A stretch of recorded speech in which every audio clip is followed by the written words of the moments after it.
The news no one wanted to hear in the search for a 5-year-old girl who's been missing for nearly a week. We believe Shaniya's body has been found. I can tell everybody that a body was located with a small child a little while ago off of Walker Road, about 100 feet off of the road. Police in Fayetteville, they've been searching all morning after getting a tip that she had been dumped along a highway in central North Carolina. Police have charged Shaniya's 25-year-old mother, whom you see here, with human trafficking and felony child abuse. Shaniya lived with her father until last month.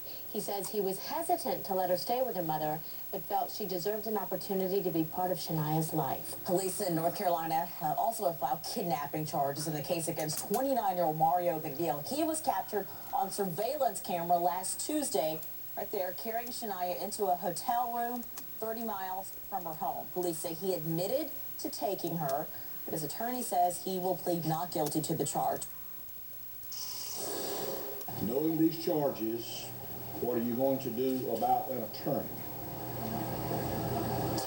I have your affidavit in front of me, Ms. Davis. I have examined it, and I'm going to appoint you a member of the public defender staff. Do you understand what I'm doing?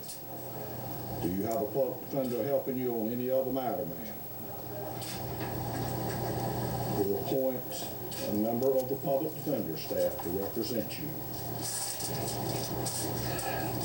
I'm going to continue your case until December the 3rd. Do you understand that date, ma'am? Do you know Mario McNeil, the man that was seen on surveillance carrying her into a hotel room and was later arrested? No, I don't. When you heard about that, when you heard that a man had been seen with her at a hotel room, and then you heard that her mom had been charged with child prostitution, what goes through your mind? Can you wrap your head around that possibility?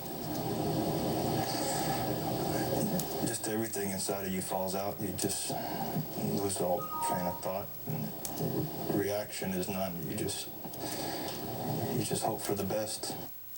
That is Shaniya's father, Bradley Lockhart, on CBS Early Show. The mother now behind bars, charged with pimping her child, selling her into child prostitution. You are seeing stills from a hotel video of a 29-year-old defendant, Mario Andrade McNeil, carrying the baby along the hallway at a local hotel. Not long after that, her body has been found.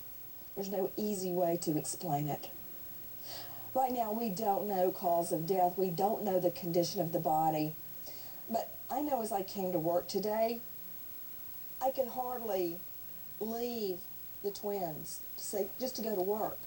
And God willing, I'll see them when I get home tonight. And I can't imagine handing one of them over to someone to sell them into prostitution. I can't even imagine it. But this is the reality that the prosecutors are dealing with in this case, according to police. To you, Eleanor Odom, I was asking Dr. Perper about this earlier, and I recall my over a decade in court prosecuting violent crimes. But when you go home at the end of the day, I could never shake it. How do you do it, Eleanor? Your specialty is crimes on women and children. I mean, when you see those crime scene photos, when you see the autopsy photos, unless you attend the autopsy yourself, as you and I have both done, and you see that the child has been mutilated and harmed the way this child obviously was, how do you get up in front of that jury and explain it to them? Nancy, I think you just have to tell them the truth. As horrible as it is, you can't, gloss over it. You have to say it, how it happened. And, you just deal with these things by going home and hugging your own child and taking care of yourself. But all I can say is we're doing what's right for the victims of these awful crimes, and that's prosecuting those defendants. To Brian Rice, Detective Bergen County Prosecutor's Office. Brian, thank you for being with us. Brian, obviously, the way to get the real truth is to crack one defendant against the next, one suspect against the other. You've got the mother and you've got this former boyfriend or whatever he is, Mario Andretti McNeil. There he is. There's the mom. And also, please, Liz, I thought you were about to put up the video of McNeil with the little girl in the hotel room. There they both are. But if the prosecutor wants to seek the death penalty on the whole kit and caboodle, you don't want a lighter sentence on one in exchange for testimony. So how do you crack it? It can't be that hard. Well, certainly she's going to be the weak link, and the investigators are going to have to find who's the best person to try to influence to get them to talk. And in this case, it looks like it's going to be her. I think they're going to be able to use some emotion, they're going to be able to use some theme development, and hopefully get her to talk. And that's hoping that they have not invoked their Miranda rights. Because once they invoke and they say that magic word, lawyer, the investigators have to stop, as you know. Out to the lines, Mary, Wisconsin. Hi, Mary. Hi, Nancy. What's your question, dear?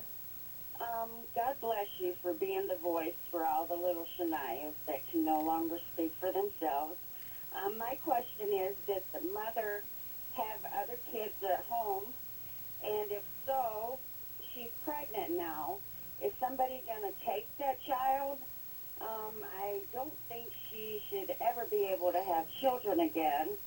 And she shouldn't even be able to have contact with children. So I was just wondering if somebody's gonna take the baby and... Mary, all we can really do at this point is pray.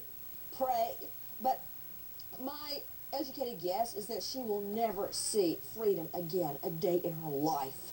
I want to go back to Marlena Shy, though. We know that DFACS, Department of Family and Children's Services, has been at the home on many occasions. We know one child was burned badly.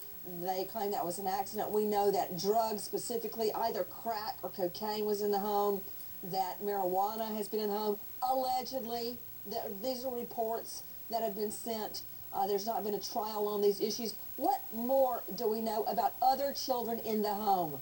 Well, what we do know is that the day that Shaniya went missing, there were reports that there was a 7-year-old. What they were saying was a brother, but then we heard from sources that this was the sister's son, so we're not entirely sure if that was Shaniya's brother. And we also heard reports about an infant being in the home, but again, Nancy, police aren't confirming either of those reports. Well, what about her pregnancy? Is that confirmed? That is confirmed. That was confirmed by Clarence Coe, the man who was falsely arrested for Shaniya's kidnapping. And typically, out to the lawyers, Eleanor Odom, Peter Odom, and Bremner, she would give birth in the women's correctional facility, and then the child would either go to the biological father or be put in a foster home. Correct. What about it, Nan? Absolutely. Look at Mary Kay Letourneau. I mean, but of course she kept Do the I case have ultimately. to? Do I have to look at her?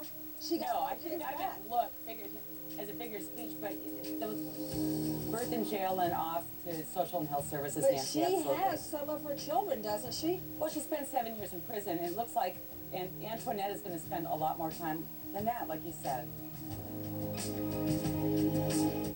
Conquered the skies, conquered mountains.